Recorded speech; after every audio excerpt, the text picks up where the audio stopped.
ভিডিঅ'বিলাক লেটকৈ দিয়াৰ কাৰণে চৰি। আৰু সেইদিনা আমি গৈ পালোঁ জু চোৱাৰ পিছতে একদম ধুনীয়া এখন টি ষ্টেট। ইয়াতে দাৰ্জিলিঙত বহুত বেছি টি ষ্টেট আছে, মানে ইমান ধুনীয়া ন, পাহাৰৰ ওপৰৰ পৰা মানে বহুত ধুনীয়া লাগে টি ষ্টেটবিলাক।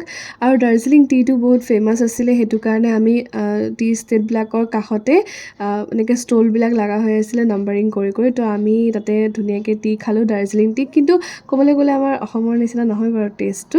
আৰু তাৰপিছত গৈ পালোঁগৈ আমি পিচ পাগোডা। ইমান ধুনীয়া ঠাই, মই কৈছোঁ নহয়, খালি অকণমান আমাৰ যোৱা লেট হ'ল, অলপ আন্ধাৰ হোৱা আগে আগে আমি গৈ পাইছিলোঁগৈ।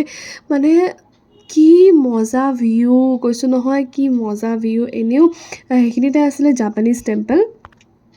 জাপানীজ টেম্পলত বাৰু নোসোমালোঁ যিহেতু বহুত লেট হৈ গৈছিলেগৈ, তেতিয়ালৈকে টেম্পলবিলাক বন্ধ হৈ গৈছিল। কিন্তু এই টেম্পলৰ বেক চাইডটো যে মা কচম কৈছোঁ, মানে ইমান ধুনীয়া এটা ভিউ নহয়, এনেকুৱা লাগিব যেন ডাৱৰবিলাক একদম আহি হাতত লাগি আছে। মানে ৰ'দ দি থকা হয় যে ফটোজবিলাক আৰু বেছি ধুনীয়া হ'লে, কিন্তু ৰ'দ নিদিওঁতেও মই ভিউটো ক'ব নোৱাৰোঁ, মানে বিৰাটেই ধুনীয়া সঁচাকৈ। দাৰ্জিলিংখন বহুত বেছি ধুনীয়া। পাৰিলে আপোনালোকে এবাৰ যাব দাৰ্জিলিঙত। মইতো পাৰিলে আৰু এবাৰ যাম, মানে ইমান ধুনীয়া কৈছোঁ না। চাইডে চাইডে সেই যে তলত আছে সেইটো হৈছে জাপানীজ টেম্পলটো, দেখিছে চাগে।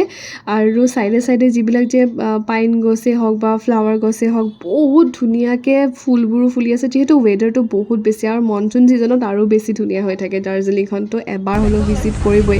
সেয়াই কৈছিলোঁ ন, বৰষুণ আহি পালোহিয়ে আমি ৰাস্তাতে। বৰষুণ কেনেকুৱা দবা পিটা বৰষুণ নহয়, ভাগ্য ভাল আমাৰ তাত ছাতি আছিলে। কিন্তু আমি বাৰু ৰুম পোৱাহিলৈকে বৰষুণটো কমি গ'ল।